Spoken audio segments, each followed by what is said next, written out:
Student find the LCM of the following number.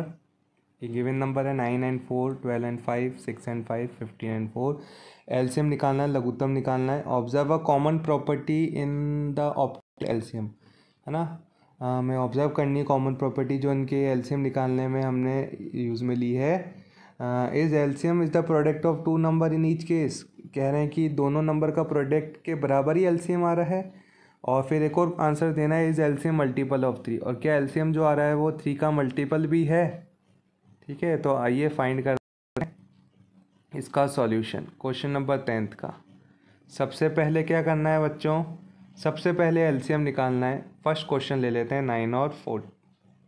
9 और 4 का LCM 2 की टेबल से 4 डिविजिबल है 2 टाइम्स, 9 नहीं है, 9 को एज इट इज़ लिख दिया। 2 की टेबल से 2 1 टाइम डिविजिबल है, कर दिया। 9 नहीं है, 9 को एज इट इज़ लिख दिया। 3 की टेबल में डिविजिबल है 3 टाइम्स, 3 की टेबल में 3 1 टाइम्स डिविजिबल है। 2 इंटू 2, 2 2 जा 4, 4 3 जा 12, 12 3 जा 36, 36 आ गया एलसीएम। ठीक है, तो देखिए इस केस के अंदर 9 4 जा 36, तो यस एलसीएम इन दोनों नंबर का प्रोडक्ट ही आ रहा है। क्या ये 3 का मल्टीपल होता है? बस 3 इंटू 12 करते हैं ना, तो ये 36 आता है। तो ये 3 का मल्टीपल भी आ रहा है एलसीएम, और दोनों नंबर का प्रोडक्ट भी आ रहा है आपका, ये जो एलसीएम आ रहा है ना। सो ये बिल्कुल करेक्ट है इस केस में कि भाई ये दोनों नंबर एलसीएम जो आ रहा है ये दोनों नंबर का प्रोडक्ट ही है और 3 का मल्टीपल भी है। नेक्स्ट देखिए 12 और 5 का एलसीएम निकाल रहे हैं डिवीज़न मेथड से। 2 की टेबल से डिविजिबल है 6 टाइम 12, 5 नहीं है, 5 को एज इट इज़ लिख दिया। 2 की टेबल से 6 3 टाइम्स है, 5 नहीं है, एज इट इज़ लिख दिया। 3 की टेबल में 3 डिविजिबल है 1 टाइम्स, 5 नहीं है, एज इट इज़ लिख दिया। 5 की टेबल से 5 1 टाइम्स है, तो 2 2 जा 4, 4 3 जा 12, 12 5 जा 60।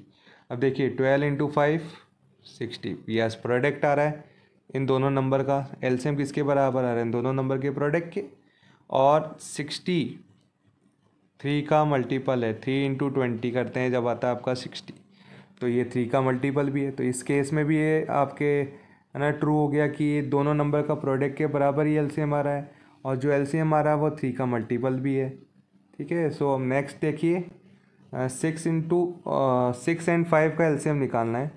सो 6 एंड 5 का 2 की टेबल से 3 टाइम्स 6 है, 5 नहीं है तो एज इट इज़ लिख दिया 5 को। 3 से 3 डिविजिबल है, 5 नहीं है, 5 को एज इट इज़ लिख दिया।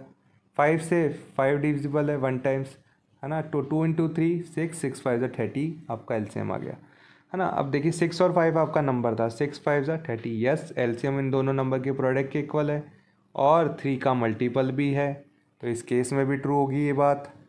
लास्ट केस बचा है आपका डी पार्ट है 15 और 4 का एलसीएम।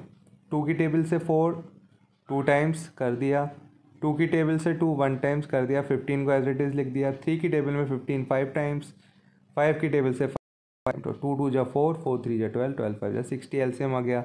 अब 15 4 जा कितना होता है? 60, यस दोनों नंबर के प्रोडक्ट के बराबर ही एलसीएम आ रहा है ना। और 63 का मल्टीपल भी है। तो ये सारे केसेस के अंदर आपकी जो क्वेश्चन पूछा था वो बिल्कुल है ना ट्रू हुए हैं। तो देखिए yes the LCM is equals to product of two number in each case and LCM is also multiple of 3। तो यही हमसे पूछा था, तो ये हमने है ना प्रूव करके बता दिया। बिल्कुल एलसीएम जो आया निकाल के बताया आंसर, है ना, वेरीफाइड हो गया ये चीज़। सो